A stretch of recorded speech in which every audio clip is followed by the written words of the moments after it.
What if Naruto suddenly found himself back in the past, a time before he became the Hokage, before he had power, fame, or peace, a time when everything was just beginning? Imagine Naruto opening his eyes and realizing he's back in his old body, back in the Hidden Leaf Village, surrounded by the friends he thought he'd never see again. Sakura, Kakashi, Sasuke, even Jiraiya sensei, all alive, all smiling, unaware of the future that awaits them. But this time, things are different. Naruto remembers everything, every battle, every pain, every death that once happened. And now, he's determined to change it all. Can Naruto protect everyone this time? Can he stop Sasuke from walking down that dark path? Can he save Jiraiya from his tragic fate? Or will destiny find a way to repeat itself, no matter how hard he fights? This isn't the Naruto we once knew. This is a Naruto who's seen the end, and has returned to rewrite the beginning. Naruto, return to the past. The final rewrite begins. During the battle with Otsutsuki Ishiki, Naruto lost the Nine Tails. Sasuke lost his Rinnegan.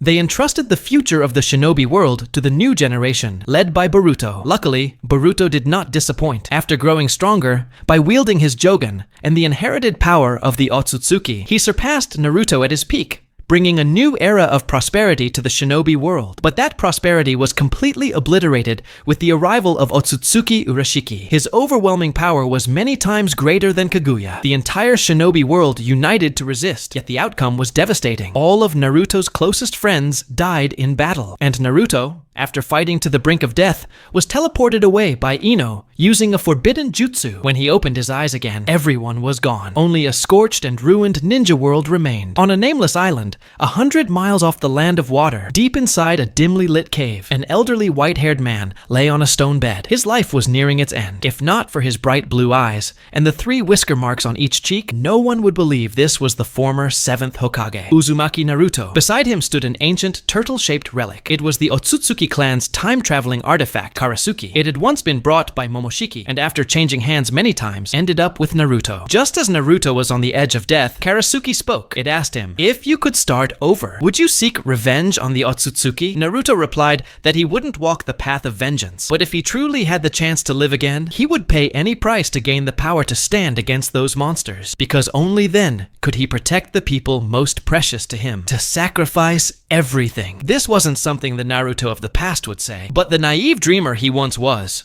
The boy who only spoke of ideals had already died the day his world was destroyed. After a moment of silence, Karasuki spoke again. It said it could grant his wish and send him back to the past, but only his soul could go, and once sent, he could never return to this timeline. In this ruined world, Naruto had nothing left to hold on to. He accepted without hesitation. Reaching out his hand, he used the last remnants of chakra in his body to activate the Time King Gate. His soul left his body and entered the space-time tunnel. When he opened his eyes again, he was in a sealed gray space, holding the book written by Jiraiya, the tale of the utterly gutsy ninja. And standing before him was a young Konan, along with the frail Nagato, sitting inside the mechanical walker. He had truly traveled back in time, to the moment during Pain's invasion, right before his negotiation with Nagato. At the moment of negotiating with Nagato, he had already been convinced by Naruto's words, and was preparing to use Rinne Rebirth to revive all those who had died in the war. As he activated the jutsu, his once iconic bright red hair instantly turned an aged white. The scene was exactly the same as before, but Naruto's state of mind was completely different. Since fate had given him another chance, he had to seize it. This time,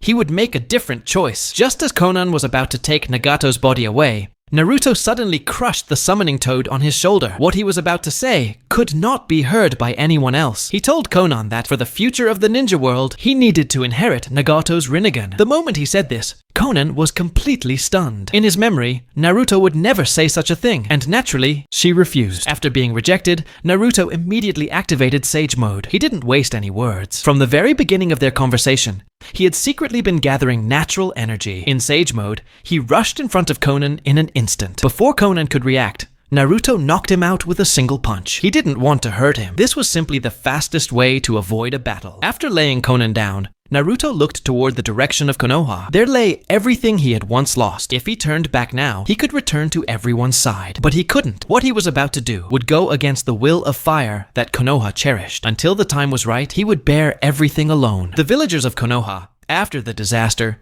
did not see their hero return. The search team only found a book titled The Tale of Gutsy Ninja and a Konoha headband marked with the symbol of a rogue ninja. Naruto's disappearance was no small matter. The Allied Shinobi Council held an emergency meeting. Shikaku Nara analyzed that there were only two possibilities. First, Naruto had been manipulated by some enemy technique, forced into leaving. Second, he had a personal reason and didn't want others to know his intentions. As for the two items he left behind, if personal emotions were removed, the most direct interpretation was that Naruto had abandoned the ninja way taught by Jiraiya and had chosen to become a rogue ninja of Konoha. The room erupted in shock. The man who stood firm in his ninja way, who never gave up, had betrayed the village? However, according to Kakashi, Naruto would never betray Konoha. He must have his reasons. Shikaku then suggested that they shouldn't jump to conclusions before understanding the full truth. After all, Naruto defeated Pain and saved the village. That was undeniable. For now, they would hide the news from the public, claim he was resting from exhaustion, and send the Anbu to expand the search and bring him back as soon as possible. Meanwhile, in a cave somewhere within the Land of Fire, Naruto sat on a stone chair, his left eye wrapped in bandages, his right eye staring into the flickering candlelight, deep in thought. Konan was tied up with rope. After a while, she woke up. Looking at Naruto, then at his own situation, she could only sigh in disbelief. Both she and Nagato had been completely fooled. She immediately demanded to know where Nagato's body had been taken. Since Naruto had already taken the Rinnegan, his goal was achieved. If he didn't plan to kill her, then he should return Nagato's body so she could bring it back to the hidden rain. But Naruto told her that the Rinnegan was never Nagato's to begin with. Its true owner was the ancestor of both Konoha and the Uchiha clan, Uchiha Madara. Konan was stunned. Naruto continued, ignoring her. The masked man in the Akatsuki, who claimed to be Madara, had been lying to them from the start. To make Konan believe him, Naruto even revealed the secret that Konan had once prepared 600 billion paper bombs to kill the masked man. And that's where part 1 ends. Naruto has finally returned to the past, but this is just the beginning of his new journey. A journey where every choice could change the future, where one small decision might decide who lives and who doesn't. Now that Naruto has the memories of the future, what will he do next? Will he tell his friends the truth? Or will he silently protect them from the shadows, carrying the pain alone like always? The story has just begun, and from here,